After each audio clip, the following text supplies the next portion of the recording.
चलिए, सबसे पहले आप सभी को बहुत बहुत धन्यवाद कि आप लोग इतनी सुबह में आए हैं। एक गरीब पिछड़ा का बेटा को आवाज को पूरे दुनिया तक सुनाने के लिए, इसलिए विशेष तौर पे आपको धन्यवाद देता हूं मैं। साथ ही जो कल तक हमारे विधायक थे उनको भी शुभकामना देते हैं कि वो कल तक हमारे साथ थे, वो फिर अपने निर्णय बदले हैं, वो जहां पे भी गए हैं उनको शुभकामना है। उसके साथ साथ भारतीय जनता पार्टी को भी शुभकामना देते हैं कि 74 विधायक बनाने में सनब मोल्ला का योगदान था और हम लोगों ने मिलकर उनके 74 विधायक बनाए और उसके बावजूद भी बिहार में 2 नंबर की पार्टी बनी और उसके बाद हमारे 3 विधायक मिलाने के बाद वो अभी 77 हो गए और बिहार का 1 नंबर का पार्टी हो गए, बड़ी पार्टी बन गए। जो पार्टी देश का, दुनिया का सबसे बड़ा पार्टी, वो पार्टी कहीं ना कहीं एक अति पिछड़ा का बेटा, मल्ला के बेटा के सहयोग से 74 पहुंचे और 74 से 77 पहुंचे। और इसके लिए मैं विशेष तौर पे भारतीय जनता पार्टी को बधाई देता हूं कि आप बिहार के सबसे बड़े पार्टी आप बने हैं, इसके लिए बधाई देता हूं। और विशेष तौर पे बिहार में भारतीय जनता पार्टी के प्रदेश अध्यक्ष संजय जायसवाल जी को भी बधाई देता हूं कि आपने बहुत ही अच्छा काम किया है। लेकिन मैंने कल उनका प्रेस कॉन्फ्रेंस सुना, उन्होंने बहुत ही, जो बात उनको नहीं बोलना था उन्होंने बोला, बहुत झूठ बोला, जबकि वो ना 3 में थे ना 13 में थे। जब मेरी क्या डील हुआ, ये डील सिर्फ 2 लोगों को पता है, एक सनब मोल्ला को पता है और एक देश के गृह मंत्री श्री अमित शाह जी को भी पता है कि बंद कमरे में क्या डील हुआ। यहां तक कमरे के बाहर भी रहने का सौभाग्य संजय जायसवाल जी को प्राप्त नहीं हुआ था कि वो कमरे के बाहर भी खड़ा होकर कान लगा के सुने, और बिहार में किसी भी नेता को ये सौभाग्य प्राप्त नहीं हुआ। हाँ, कुछ जानकारी नित्यानंद राय जी को या हमारे मंगल पांडे जी को थे कि किस तरीके से दिल्ली में क्या बात हो रहा है, ये जानकारी उनको थे। तो इसलिए वो क्या डील हुआ, इतना झूठ फैलाने का आवश्यकता उनको नहीं था। उन्होंने तो विनर बन गया, 3 विधायक को लेकर बिहार का सबसे बड़ा पार्टी बन ही गया, तो उनको झूठ बोलने की क्या आवश्यकता है। तो इसके लिए मैं भारतीय जनता पार्टी को भी शुभकामना देता हूं, हमारे विधायक जो गए उनको भी शुभकामना देता हूं। और मैं आपको बता दूं कि मैं 18 साल की उम्र से मैं संघर्ष कर रहा हूं। अपनी जिंदगी को बेहतर बनाने के लिए मैं मेहनत कर रहा था, मजदूरी कर रहा था। एक दिन में 30 रुपया मैं कमाता था, महीने का 900 रुपया महीने का मैं कमाता था। और ये हम अपनी जिंदगी में संघर्ष करके मुंबई जैसे शहर में, जहाँ पे रहने के लिए घर नहीं था, जहाँ पे अपने आप को फ्रेश होने के लिए जगह नहीं था, पब्लिक शौचालय में जाना पड़ता था, ऐसी जिंदगी मैंने जिया है। फुटपाथ पे मैंने खाना खाया है, फुटपाथ पे अपनी जिंदगी को बिताया है और वहीं से हमने संघर्ष करके मुंबई जैसे शहर में भी अपने एक अच्छा मुकाम मैंने बनाया। और उसके बाद बिहार में मैं आया, अपने लोगों का हक अधिकार के लिए मैंने देखा कि हजारों समस्या है, जहां हजारों समस्या वहीं पे मेरा भी जन्म हुआ था। लेकिन मैंने सोचा कि हमारे अपने लोगों के लिए बेहतर कुछ करे और मैंने मुंबई के ऐशोआराम की जिंदगी को छोड़कर बिहार में आया। आपने देखा कि कितना मैंने संघर्ष किया, कितनी मैंने लड़ाई लड़ा, लाठी डंडा खाया, 7 दिन तक अनशन पे बैठा। जितना मुझे मेहनत करना था मैंने किया और मेहनत करने के बाद 2020 में अच्छी तरीके से एक मुकाम मिला। माननीय मुख्यमंत्री नीतीश कुमार जी के नेतृत्व में बिहार में काम करने का मौका मिला और लोगों को ये हजम नहीं हुआ कि उन देखे कि ये व्यक्ति संघर्ष के दम पर जब हमें 11 सीट देने पे मजबूर कर सकता है, तो ये लड़का आने वाले समय में बहुत मेहनत करेगा और शायद 11 सीट पे इनकी समझौता नहीं होगा, शायद 100 पे समझौता हो। तो उन्होंने ये देखा कि इसको कैसे रोका जाए, तो उन्होंने रोकने का काम किया है। और हम तो कुछ भी हाथ में नहीं था, जीरो में था, संघर्ष करना मैंने सीखा और संघर्ष के बदौलत मैं यहाँ पे आया हूँ। क्या मैं अपने समाज के लिए आरक्षण मांग रहा हूँ, मैं गुनाह कर रहा हूँ? क्या मैं अति पिछड़ा समाज को हक अधिकार दिलाना चाहता हूं, जितने उनकी संख्या है उतने मैं उनको आरक्षण दिलाना चाहता हूं। मैं क्या गुनाह कर रहा हूं? क्या मैं कर्पूरी ठाकुर जी का सपना पूरा करना चाहता हूं? क्या मैं गुनाह कर रहा हूं? क्या मैं चाह रहा हूं कि देश में जातिगत जनगणना हो? उसके लिए मैं क्या गुनाह कर रहा हूं? तो मैं हर चीज में मुखर के अपनी बात को रखता था, मैं अपने काम को कर रहा था, लेकिन लोगों को लगा कि ये बड़ा हीरो हो जाएगा, काम करेंगे। कल ही हमने बेतिया में करबरा सरैया मन है 348 एकड़ का, जो 20 साल से विभाग प्रयास कर रहा था कि ये विभाग में ट्रांसफर हो जाए, लेकिन मैंने कल ही कैबिनेट से पास कराया और विभाग में हमने ट्रांसफर किया। वो मन में झील में कम से कम 10,000 परिवार का घर गुजर बसर हो सकता है, खास करके मछुआरा भाई का। तो मैं उनके लिए काम कर रहा हूं। आज बिहार में 32,000 तालाब है, जिसमें से 15,000 तालाब से अधिक तालाब पे कब्जा हो चुका है, अतिक्रमण हो चुका है। मैं उसके लिए प्रयास हूं, अलग से टीम बना के उसको मैं चाहता हूं कि अतिक्रमण मुक्त कराऊं। तो लोगों को लगता है कि ये काम करने के बाद कहीं ना कहीं इस समुदाय में हीरो बन जाएंगे, तो इसलिए लोगों ने रोकने का काम किया है और मैं मजबूती से आगे बढ़ रहा हूं। मेरी जिंदगी में तो बचपन से ही संघर्ष है। जो आज हुआ है, ऐसी बात नहीं था कि मुझे अंदाजा नहीं था, मुझे सब पता था कि मैं जो लड़ाई लड़ रहा हूं उसमें कुछ भी हो सकता है। कुछ लोग चाहते हैं कि मैं ऐसा आदमी बना कर रखूं कि जिनको मैं बोलूं कि उठो तो उठेंगे, बोलूंगा बैठो तो बैठेंगे। तो ये पहले हुआ करता था किसी कालखंड में। समाज में कुछ ऐसे नेता था जिनको अपने आप पे भरोसा नहीं था, इसलिए वो ऐसा करते थे कि किसी के कहने पे सुनने पर उठते थे और बैठते थे। लेकिन आज मुझे भरोसा है कि बिहार ही नहीं, देश में लाखों करोड़ों निषाद का बेटा, पिछड़ा का बेटा, दलित का बेटा आज सनब मल्ला को जानने लगा। अब मैं भी इसलिए मैं कहता हूं गर्व से कि मैं सनब मल्ला हूं, पूरे देश में निषाद का बेटा हूं, उनके हक अधिकार के लिए लड़ाई लड़ता रहूंगा। आखिरी सांस तक मैं अपने लोगों के लिए लड़ाई लड़ते रहूंगा। आप सबको पता है कि अगर मैं उनकी बात मान लेता तो शायद ये नहीं होता। आज हमने बोछा में चुनाव लड़ने का निर्णय लिया। आप सबको पता है कि गठबंधन में वो सीट हमारा था। जब सीट अगर हमारे स्वर्गीय विधायक जी का निधन हुआ तो निश्चित तौर पर सीट खाली हुआ और उसका पहला अधिकार वीआईपी का होना था, लेकिन उन्होंने नहीं किया। उन्होंने अपने मन से अपने प्रत्याशी का नाम का घोषणा कर दिया और आपने देखा कि 4 महीना उनके पार्टी के लोग किस तरीके से बेइज्जत करते रहे, उनके सांसद किस तरीके से अभद्र बात करते रहे। मैं सुनते रहा क्योंकि मुझे वहां पे चुनाव लड़ना था। आज हमें लोग टारगेट कर रहे हैं कि आप उत्तर प्रदेश में चुनाव लड़े, देश के प्रधानमंत्री जी को लेकर विरोध किए। तो भैया आप बताइए, मेरा जो हक अधिकार है वो मैं किससे मांगूंगा? मैं अमेरिका में जाके मांगू या मैं राहुल गांधी जी से मांगू? देश के प्रधानमंत्री नरेंद्र मोदी जी हैं, उनको लगता है कि वो प्रधानमंत्री जी उनके हैं, लेकिन उनको ये नहीं पता है कि देश के प्रधानमंत्री जी पूरे 140 करोड़ देश के जनता का प्रधानमंत्री है और हमारे भी प्रधानमंत्री हैं। और हम अपने प्रधानमंत्री से अगर जो हमने सोचा था, जो हमारे समाज का हक अधिकार है, वो हम उनसे नहीं मांगे तो किनसे मांगे? आज बंगाल में निषाद को आरक्षण मिल रहा है, दिल्ली में आरक्षण मिल रहा है, लेकिन बिहार में या उत्तर प्रदेश झारखंड में नहीं मिल रहा है। तो ये सवाल मैं किनसे करूंगा? आज उनसे मैं मांगने का काम किया तो उनको लगता है कि ये गलत किया। आज उत्तर प्रदेश में तो जेडीयू भी चुनाव लड़े, लेकिन उनके सामने में तो आपने कुछ नहीं बात रखा, लेकिन मुकेश सहनी को आपने टारगेट किया, मुकेश सहनी को आपने कमजोर करने का कोशिश किया है। तो खैर, आपका जो निर्णय था आपने लिया है। अभी हमें बिहार में बिहार की जनता के लिए, लोगों के लिए काम करने का मौका मिला है। मैं काम करते रहूंगा और आगे बढ़ते रहूंगा। जब तक मेरे शरीर में सांस रहेगा तब तक मैं अपने समाज के हक अधिकार के लिए, अति पिछड़ा के लिए लड़ाई लड़ते रहूंगा। किसी के सामने में कभी नहीं झुकूंगा, चाहे दुनिया का कोई भी ताकत क्यों ना हो।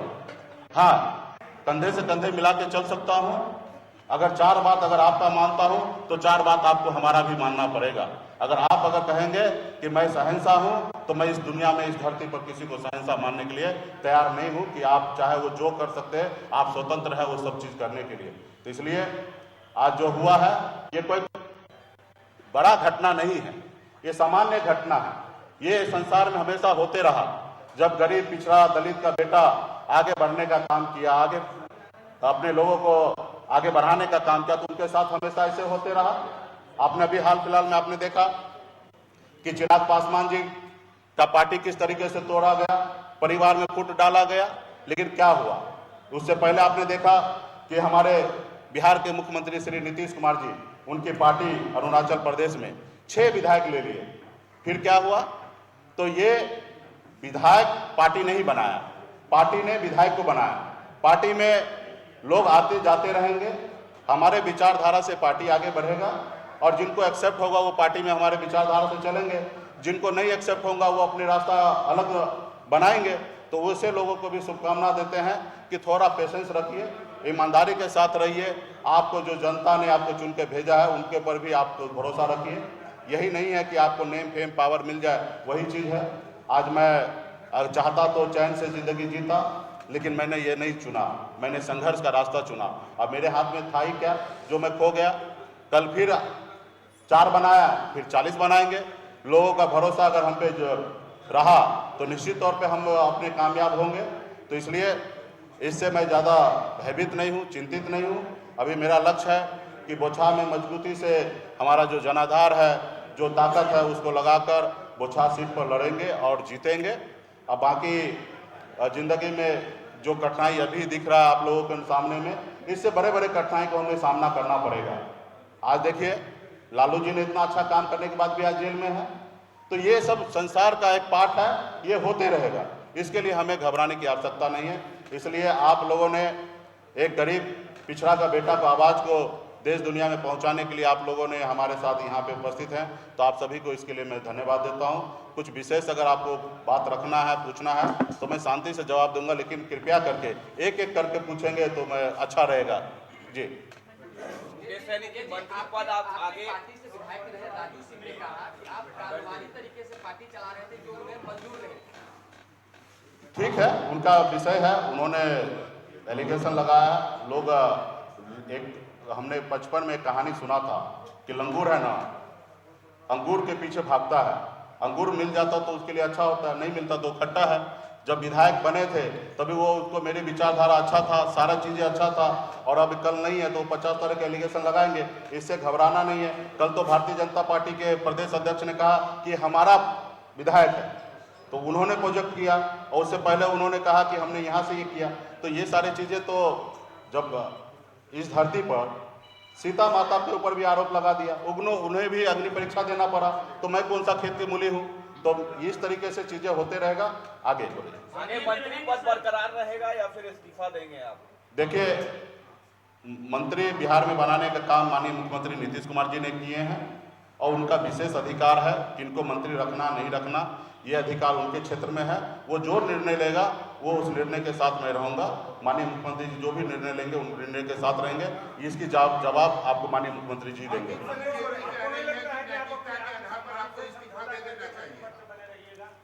देखिए, हमारे विधायक कहीं गए, यही स्पष्ट हो रहा है, विधायक भी यही बोल रहे हैं। तो वो गए क्योंकि हमें तो अपने समाज के गरीब लोगों की हक अधिकार के लिए लड़ाई लड़ना, उनके लिए काम करना। अगर मैं कल मंत्री नहीं रहता तो 348 एकड़ का जलकर आजकल हमारे विभाग में ट्रांसफर नहीं होता। कल ही कैबिनेट हुआ, तो आज उससे 10,000 परिवार का घर चलेगा। तो मैं ऐसा कोई काम नहीं करना चाहता हूँ जिसमें हमारे समाज का कोई ब्रेक हो। बाकी रहा कि जो लोग, कुछ लोग तो सोचते ही हैं इसको हटाएंगे, कुछ लोग तो चाहते हैं इसको रास्ते से हटाएंगे, तो वो लोग को काम करने दीजिए। कुछ काम तो उनको भी छोड़ दीजिए ना, हमको जो काम है उनको हमको करने दीजिए। कुछ काम उनके ऊपर छोड़ देते हैं ना कि वो क्या करते हैं। डील हुई थी आपकी कि दिल्ली में 6 महीने के बाद जब सरकार बनेगी तो आप विलय करेंगे।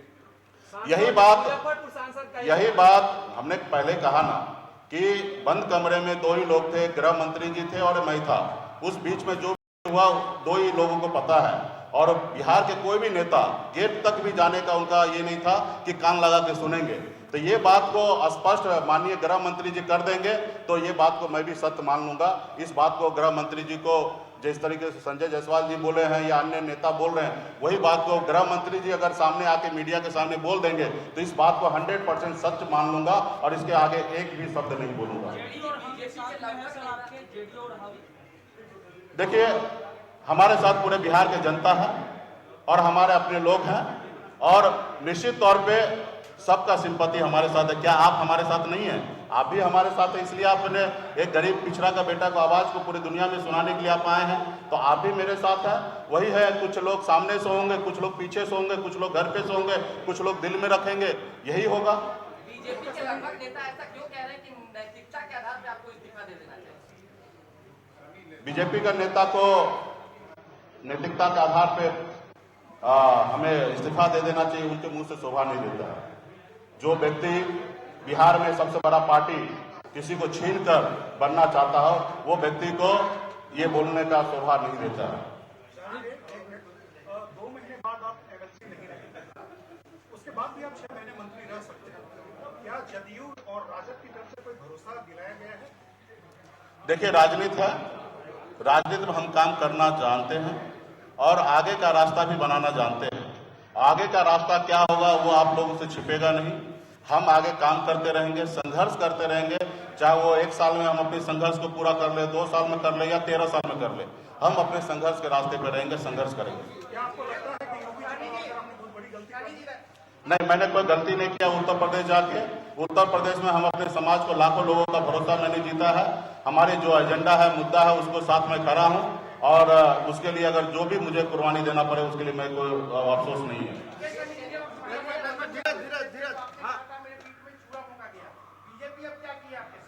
देखिए, एक गरीब पिछड़ा का बेटा को लोग पीठ में छुरा भोंके या सीने में खंजर भोंके, जिनको जो भोंकना है वो भोंकते रहे।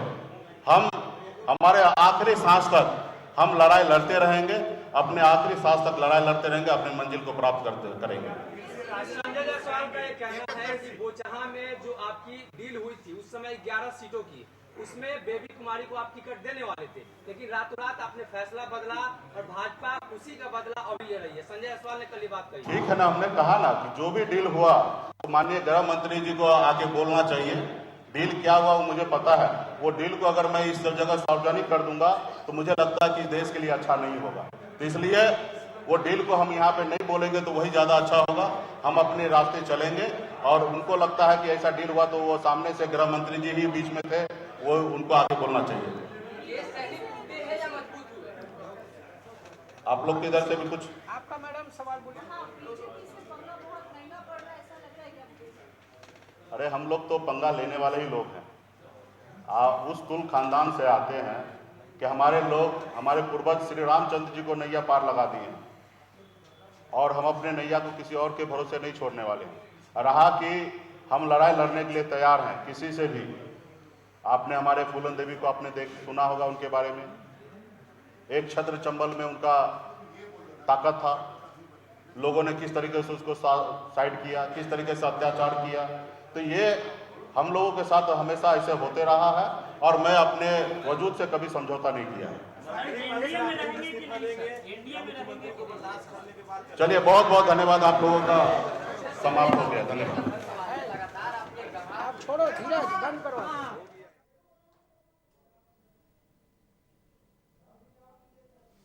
तो मुकेश सहनी ने अपनी तमाम बातें कह दी हैं और अब मंत्री पद को लेकर जब सवाल उठा तो गेंद जो है मुख्यमंत्री के पाले में डाल दी है। तो बड़ी खबर आपको बता रहे हैं, जहां मुकेश सहनी ने अपनी बातें रख दी हैं, साफ तौर पर बीजेपी को भी शुभकामनाएं दी हैं, उन तमाम नेताओं को, विधायकों को शुभकामनाएं दी हैं और ये कहा है कि लड़ाई मेरी जारी रहेगी, आगे काम करता रहूंगा। बिहार में मंत्री पद रहे या नहीं रहे, काम करता रहूंगा। लेकिन मंत्री पद को लेकर उन्होंने गेंद जो है मुख्यमंत्री के पाले में डाल दी है कि अब मुख्यमंत्री के हाथ में है कि उनको कैबिनेट में रखते हैं या नहीं रखते हैं। तो बीजेपी सुप्रीमो मुकेश सहनी ने अपनी बातें रख दी हैं। बड़ी खबर आपको बता रहे हैं, जहां मुकेश सहनी ने अपनी बातें रखते हुए बीजेपी पर पलटवार किया है और यह कहा है कि अब मेरी जंग जारी रहेगी।